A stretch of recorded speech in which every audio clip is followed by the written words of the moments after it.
દરેક નીતિની સામે કાયદાની રીતે ઊભો રહેતો SSK ન્યૂઝ ચેનલ।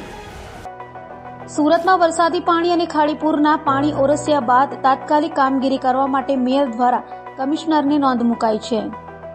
સુરતમાં ગત રવિવારે સાંજથી 4 દિવસ સુધી પડેલા અવિરત વરસાદ અને ખાડીપુરને લઈ અનેક વિસ્તારોમાં પાણી ભરાયા હતા। ત્યારે 2 દિવસથી પાણી ઓસરી રહ્યા છે। ત્યારે સુરતના મેયર દ્વારા મનપા કમિશનરને નોંધ મુકાઈ છે અને જ્યાં પણ પાણી ઓસર્યા છે ત્યાં તાત્કાલિક કામગીરી કરવામાં આવે, મેડિકલ સુવિધા તથા જંતુનાશક દવા છંટકાવ કરવામાં આવે, રોડ રસ્તાઓ પર રિપેર કરાય તેમ જણાવ્યું હતું।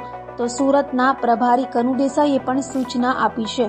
તમામ કામગીરીનું રોજે રોજ મોનિટરિંગ કરાશે અને રોજે રોજ રિપોર્ટ સોંપવા પણ આદેશ કરાયો છે। તો તમામ લોકોને મેડિકલ સુવિધા ફ્રીમાં મળી રહે તેવું આયોજન કરાયું છે। અતિ ભારે વરસાદને કારણે સુરતમાં નીચાણવાળા વિસ્તારમાં ઉપરવાસના કારણે નીચાણવાળા વિસ્તારમાં પાણી ભરાણા હતા।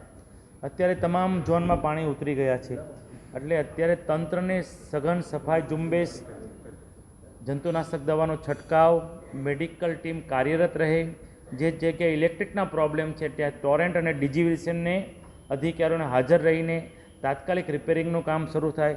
જે વિસ્તારમાં રોડનું ધોવાણ થયું છે ત્યાં તાત્કાલિક રોડનું રિપેરિંગ થાય તે માટે તંત્રને આદેશ આપ્યો છે અને તમામ ઝોનમાં અત્યારે યુદ્ધના ધોરણે કામ કાર્યરત શરૂ પણ છે। હું 4 થી 5 જગ્યાએ વિઝિટ પણ કરી આવ્યો છું। અત્યારે છેલ્લું ગઈ રાત્રે લિંબાયત ઝોનમાં પાણી ઉતર્યા છે, અત્યારે તમામ યુદ્ધના ધોરણે તે ઝોનમાં પણ કામ કાર્યરત છે।